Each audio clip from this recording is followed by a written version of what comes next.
Hey everybody, so I'll show you guys what I was up to yesterday. I wanted to film while I was doing it, but I was kind of not supposed to be in there.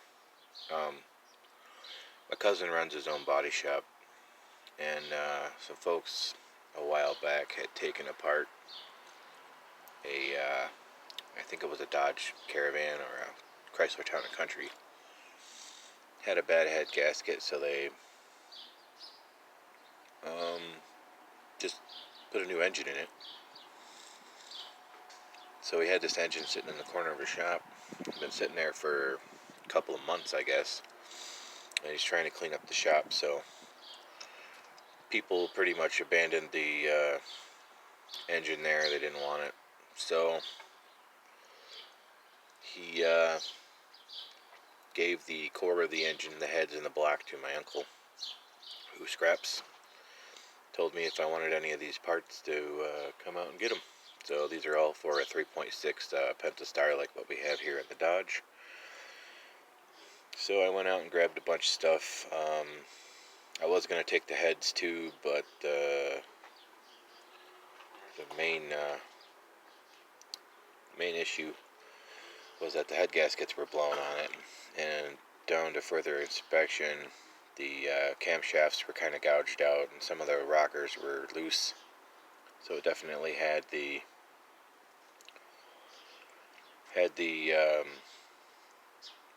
pentastar tick, and also I was going to take the thermostat housing, and it had a giant hole in it. So I don't know if that was a cause for it to overheat or not, but I left all that behind. But I'll tell you what we did grab. So we got the oil cooler assembly. I think this oil cooler might be bad. There was a lot of oil in the valley when I took it off, but I took it anyway. So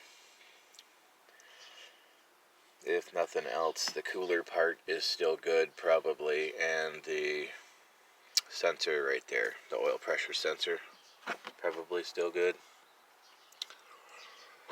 So if nothing else, we can use those parts. The plastic casing is probably cracked, I'm guessing. There's quite a bit of oil on everything. Got the water pump with pulley. So grab that. We have those little red clips that are off the fuel injectors. I got to put those back on. Like I said, I was in a hurry.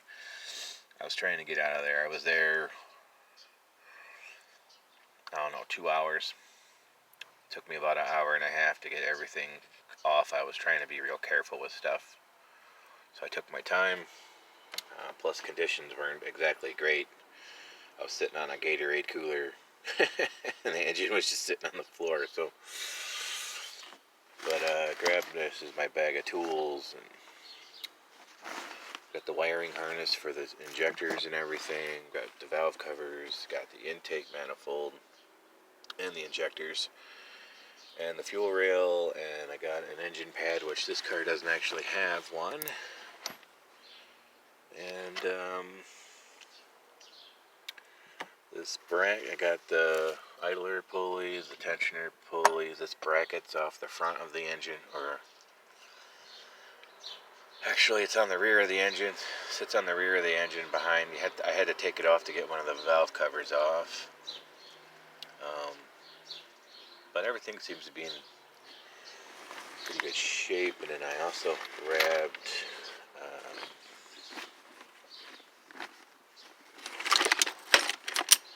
this wiring harness as well. This is for the oil cooler. So got some parts. We're gonna clean up. We're gonna just stick them away if we need them. We'll use them. If not, we'll have them. They're definitely gonna need some new seals on everything. This intake I might try to bore out myself. I might get a Dremel tool and try to bore it out, and then bore out the upper one, and then if that works out, we'll put them on the car. But otherwise, yeah, that's it. So a nice short, sweet video of some Chrysler 3.6 pentastar parts. I might sell some of it, I don't know.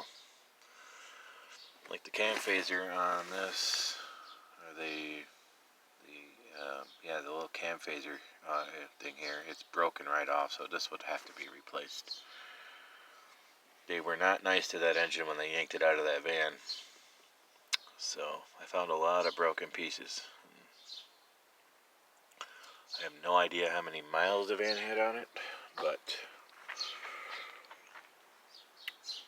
there it is.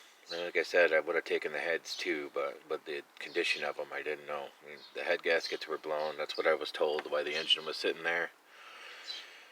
And with the cams the way they were looking, all gouged out, and then the loose rockers, and I didn't want to take the chance of those heads being warped because they are aluminum. So, and the amount of oil and sludge on everything when I pulled all this stuff off tells me that whoever owned the van did not change the oil very much or take very good care of it. They just basically gassed it and drove it. So, better for us, I guess. You know, these coils, I might sell these coils. I'm not going to use them. I'm actually going to put some high performance coils on this car, so I'm going to have, I'll then have two sets of stock coils. I'm not going to need them unless my wife gets my wife is talking about buying a new vehicle, and if she gets a Chrysler product with this same engine, then I'll keep everything around for that vehicle, so if it needs something, I have it. But alright guys, thanks for watching. Stay tuned. I am going to do some massive Hot Wheel videos. I went through my Hot Wheels, and everything from the last 2 years minus this year's Q case is all sorted. So I might do a couple of really long Hot Wheel videos, like really long Hot Wheel videos, somewhere in the upwards of the 40-minute range. So if you're super into Hot Wheels, stay tuned for that. I'm not sure when I'm going to do that video. Probably soon. I'll try to upload it sometime during the weekend, maybe. But, yeah, that's what we're going to do. And, with that, and I'm keeping my eye out for that Q case, and I'm still looking for that Walgreens exclusive gasser wagon, and I'd love to get out to a Kroger, but I live nowhere near a Kroger. It'd take me 45 minutes to drive to one, and that's just a long way to drive to not be entirely sure they're going to have the exclusive Kroger cars. So,